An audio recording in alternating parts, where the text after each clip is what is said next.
if you have African descent or from some parts of the Caribbean, basically if you are black, at some point in your life, you must have been disciplined by your parents' favorite weapon of choice, ass whooping. And my brother, I can speak for all of us when I say it was brutal those days. If you are still going through the ass whooping phase, oh, sorry, don't worry, you'll come out of it soon. But here are 5 ideas that would have probably crossed your mind or you have even tried to act on after receiving an ass whooping. Number 1, running away from home. Oh my goodness. I know that at least one of us have tried to pack our bags. There's this kind of ass whooping you're going to receive that's going to trigger your fight or flight response. But in this case, it's your flight because you cannot fight your parents. And that is when you decide to pack your bags and leave the house. As you're doing this, tears are probably still running down your eyes. You're packing your clothes with anger. You're putting it in your box. You're like, I'm not staying in this house again. Your mom is just looking at you like, get a load of this guy. When your parents say they are going to flog some sense into you, you think they're actually playing. The sense that they are flogged into you actually kicks in when you have gotten to the door and you're about to leave the house. That's when you remember that, bro, you have no money. You have no other shelter other than here.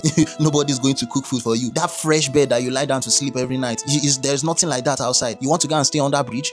That is where the sense actually comes to your head and you're like, I might as well just stay back, until I'm old enough to leave. Number 2, you begin to question whether you are actually related to your parents. You start to ask yourself, am I adopted? Because the kind of flogging that they flog you, especially when it seems to be minor things, firstborns can relate. As a firstborn, you are the test subject. You are the one that your parents are using to learn how to train children because they have never had children in their life. And now you begin to ask yourself, did I really have to receive these strokes of koboko because I forgot to wash the pot that was soaking for 2 weeks? I needed the gari to become soft. I didn't deserve all this. At this point in time, you are beginning to convince yourself that maybe you were not actually given birth to by your parents. Maybe they found you in a basket in front of their door one day and they decided to raise you as their own. Number 3, accepting the notion that your real parents are somehow coming for you. At this point, you have convinced yourself that you are actually adopted and that maybe your real parents are somewhere looking for you. That idea usually dies down, especially when you have noticed that you and your dad or your mom have a striking resemblance. Like, bro, now my carbon copy be this. You have no other parents than these. These are your real parents. And it's sad to accept, but sorry, bro, that's your reality. Which brings us to number 4, the silent treatment. Now you have accepted that they are your parents. There's no running away from this situation. You say that I'm not going to talk to them again. This thing that they did, they pay me so much. In short, I'm not going to talk to my mommy or daddy again until they apologize. But usually the silent treatment doesn't ever last because you usually cave in either by force or with bribery. By force is, it's me, I'm talking to you, you're keeping quiet, bah. Or with bribery, your mom is like, because I beat you, you're not talking to me. Come.